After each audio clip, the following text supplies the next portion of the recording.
야, 그래도 연이은 이 폭염 때문에 정말 뭐 다들 이렇게 힘들어하고 계십니다.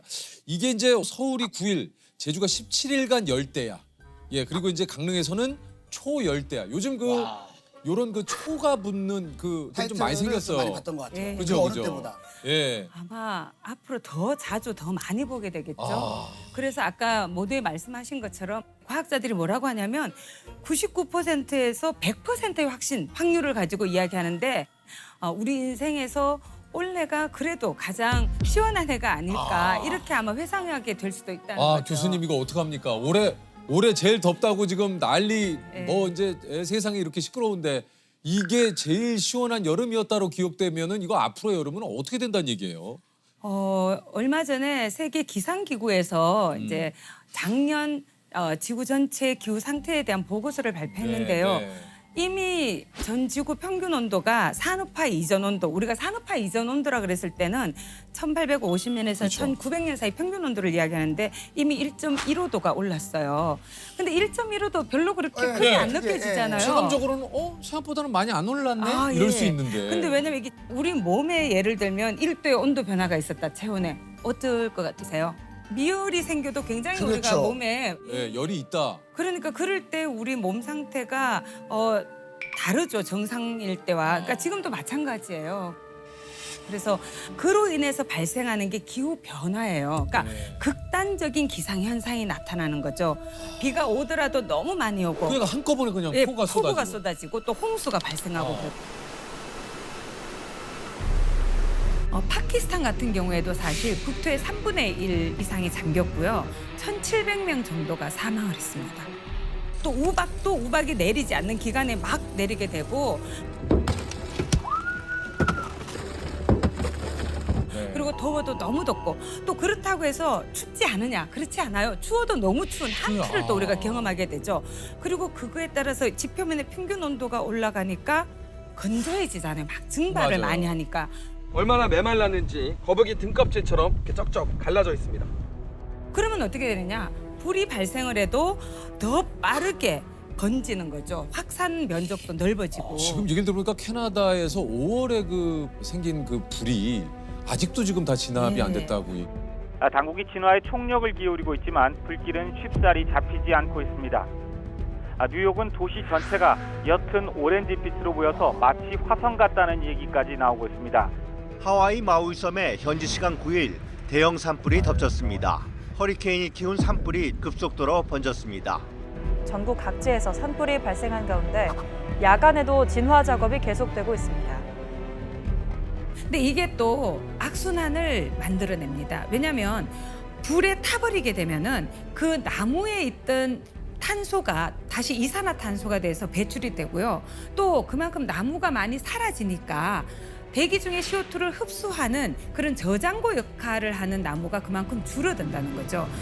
그러니까 기후 변화로 인해서 산불이 더 심각해지지만 그 산불로 인해서 기후 변화가 더 또 심각해지는 상호가 악순환 관계로 맞물리게 되는 거죠.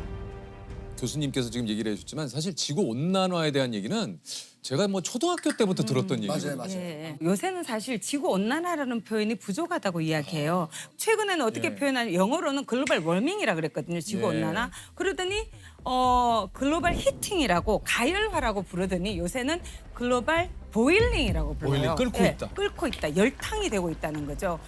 유엔 사무총장 구테우스라는 분이 뭐라고 네. 말씀하셨냐면 지구 온난화의 시대는 이제 끝나고 끝났다. 지구 열탕화의 시대로 접어들었다고. 온난화의 정도가 아니고 끓어오르는 거죠. 이게- 특히 요새 바닷물이 너무 많이 끓어요. 아니 그래서요 이게 지금 저도 지금 그 얘기를 들으려고 그랬는데 플로리다에 있는 그 앞바다의 지금 수온이 38.5도인가 6도인가요? 그 그러니까 이제 거의 좀 열탕인 거죠. 네. 거기가? 그러니까 바다가 바다가요. 근데 문제는 그 플로리다 앞바다가 미국에서 그나마 네. 산호초가 건강하게 남아 있는 맞아요. 곳이었는데 이 산호초가 이제 막 백화 현상을 일으키는 거예요. 이렇게 그러면 그 안에서 서식초로 살았던 어류들도 더 이상 생존하기 어렵게 수 되는 없죠. 거죠. 우리나라도 마찬가지예요. 제주 앞바다에 백화 현상이 굉장히 심하게 지금 일어나고 있습니다. 남일이 아니에요. 저도 이거 얼마 전에 뉴스를 또 봤어요. 요즘 그 수컷 거북이가 안 태어난다. 이게 왜냐면 저 처음 알았어요. 주변 온도에 따라 그 성별이 정해진대요. 거북이는. 몰랐죠? 몰랐어요. 바다 모래에다가 이제 알을 낳잖아요. 예. 그 알들이 부화를 할 때 이게 27.7도보다 낮으면 수컷, 예. 31도가 넘으면 암컷.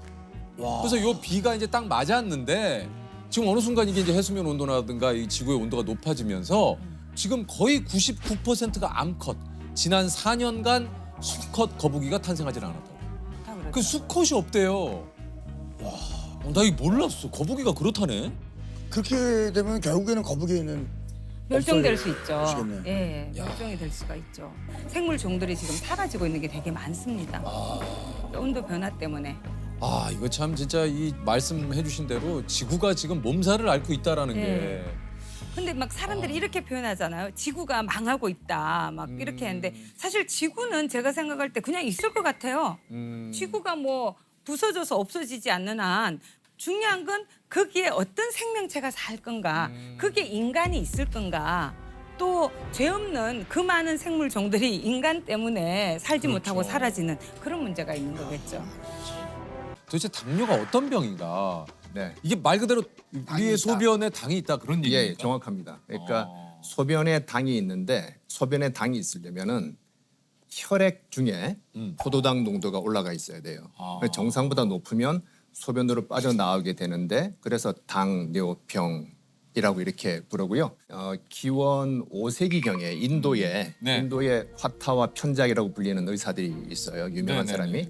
이분들이 당뇨 환자의 소변을 처음으로 찍어 먹어봤어요. 네. 달더라. 그래서 당뇨병이라는 말이 생겼거든요. 그분들이 찍어 먹어보면서 예, 예. 실제로 변이 좀 달다. 소변이. 소변이. 네. 변이 아니고. 변을 찍어 먹기는 큰 용기가 소변이. 필요해. 작은 변이. 당뇨병도 하나의 병이 아니라 1형 당뇨병, 2형 당뇨병, 임신성 당뇨병, 특이형 당뇨병 이렇게 네 가지로 구분을 하고 있습니다. 당뇨병도 이렇게 여러 가지가 좀 있네요. 예, 여러 가지가 있습니다. 아니 그렇다면 이게 저 당뇨의 증상들 어떤 네. 게 좀 있습니까? 증상은 굉장히 다양한데요. 이 혈액 중에 포도당 농도가 높으면 소변으로 빠져나오는데 포도당은 물귀신 같은 그런 게 있어요. 혼자는 못 나가고 물을 끌고 나갑니다. 그러면 소변량이 많아지고요. 소변을 자주 보지요. 그리고 먹었는데 소변으로 나가버리니까 허기지죠. 허기지죠. 자꾸 먹으려고 그러고. 그리고 물을 또 많이 마시게 되는. 또 물을 예, 이걸 우리가 삼다증이라 그래서 다뇨, 다음, 다식 이렇게 부르고 있고요. 그리고 체중이 잘 먹는데도 빠지는 그런 증상이 있습니다. 그 화장실에 좀 자주 가는 분들 있잖아요. 네. 그분들도 약간 그게 뭐 다 그런 건 아닌데요. 아니죠. 다 그런 네. 물을 많이 먹어서 자주 가시는 분이 계시고. 조셉이 지금 예. 화장실 자주 간다는 거 얼굴이 좀 어두워졌는데. 네. 왜냐면 제가 네. 꼭 중간에 일어나서 네. 화장실을 제가 네. 다녀오거든요. 예. 그 습관성인 건지 이게 좀 걱정이 돼서 아마 네. 주무시기 전에 물을 많이 드실 가능성이 있을 것 같아요. 예. 네. 그렇긴 하네요. 네. 네, 네. 그러니까 요즘에는 저보다도 후배들이 있거든요. 막 30대 초반 친구들. 이 친구들도 당뇨 아니 증상이 있다고 하더라고요. 진짜 우리 조셉도 네. 지금 얘기한 대로 사실은 요즘 20, 30대 젊은 분들도 네. 당뇨가 있다고 하더라고요. 젊을 때 당뇨병에 걸리면 오랜 기간 고혈당에 노출되면서 시력 상실이나 콩팥병 등 합병증 발생 위험도 그만큼 커진다는 겁니다. 2030의 당뇨병은 최근에 아주 급증을 하고 있습니다. 그래서 20대는 40% 정도 과거 10년 전보다 증가됐다. 그리고 30대는 과거 10년 전에 비해서 한 30% 정도 증가되었다고 하기 때문에 큰 문제가 되고 있습니다. 이게 특히 당뇨가 무서운 게 또 합병증. 맞아요. 이게 어떤 합병증이 있습니까? 제일 대표적인 것이 눈, 망막에 이제 실핏줄이 터진다든지 해서 눈이 잘 보이지 않게 되거나 실명하게 되는 경우가 있고요. 그다음에 콩팥, 콩팥에 문제가 생겨서 이제 투석을 하거나 신장 이식을 받아야 되는 그런 일도 잘 생기고 신경의 합병증이 생기는 수가 있고요. 그 외에 심혈관 질환이라 불리는 그 심장에 있는 관상동맥 질환, 그 뇌혈관 질환, 그리고 말초동맥 질환 이런 합병증들이 잘 생깁니다. 합병증 얘기 들으니까 갑자기 또 가슴이 예. 철렁 내려앉는 게 이게 막 이게 아니 이게 어떤 증상이 있을 때 당뇨를 의심할 수 있는지 한번 체크를 한번 해보도록 하겠습니다.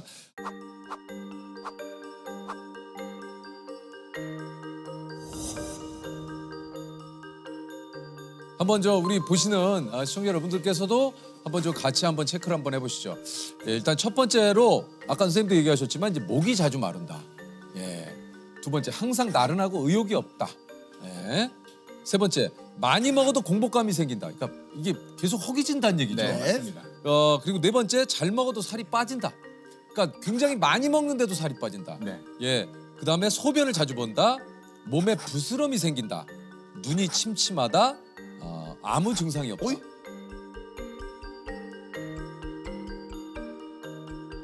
아무 증상이 없는데도 이거 체크해야 됩니까?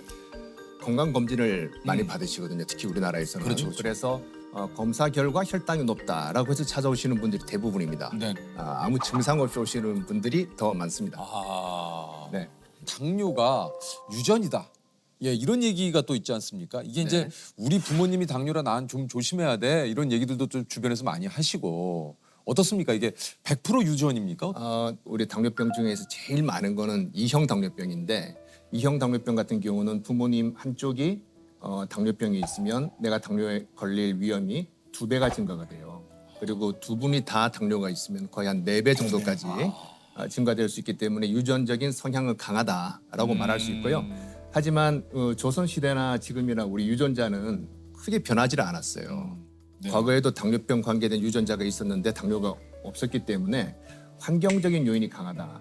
이전에는 다 걸어 다녔는데 지금은 자동차를 이용하고 계단도 에스컬레이터나 맞아요. 엘리베이터를 이용하잖아요. 심지어 헬스클럽 가면서도 에스컬레이터 타고 올라가세요.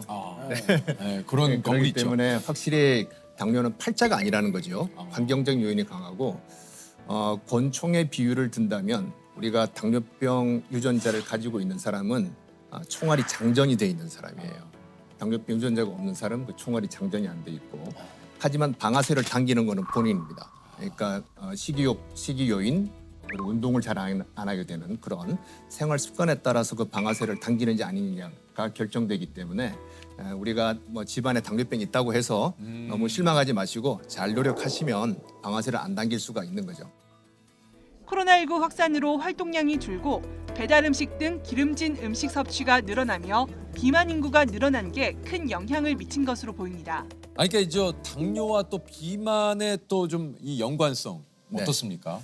아주 밀접한 연관이 있습니다. 그래서 여러 가지 그 비만과 동반된 그 인슐린 저항성이라는 게 있는데요. 인슐린 저항성이라는 거는 그 인슐린이 만들어지긴 하지만 작용을 잘 못하는 상태인데 비만, 특히 복부 비만이 있을 때 그때 인슐린 저항성이 증가되는데요. 그러면 인슐린은 나오긴 하지만은 작용이 떨어져 있는 거죠. 예, 그래서 혈당이 올라가고 다른 합병증들이 잘 생깁니다. 마른 사람은 또 그렇다고 당뇨병에 안 걸리느냐? 이건 어떻습니까? 비만은 인슐린 작용의 문제인 인슐린 저항성과 관계되고 마른 사람이 생기는 당뇨병은 인슐린 분비가 잘 안 되는 거예요. 그렇기 때문에 마른 사람임에도 불구하고 당뇨병은 생길 수는 있습니다. 네. 그러니까 마른 사람이라고 해서 나는 뭐 당뇨, 뭐 몸 체중 관리 잘하고 있어 해서도 이게 또 방심하면 안 되는 거군요. 네. 근데 이게 참 저는 이제 최근에 다이어트를 좀 한 사람으로서 네. 이게 참 힘들어요, 교수님. 많이 빠지신 것 같은데요? 많이 뺐어요. 많이 뺐는데도 지난 주말에 이틀 조금 먹으니까 또 살이 찌는 거예요. 네.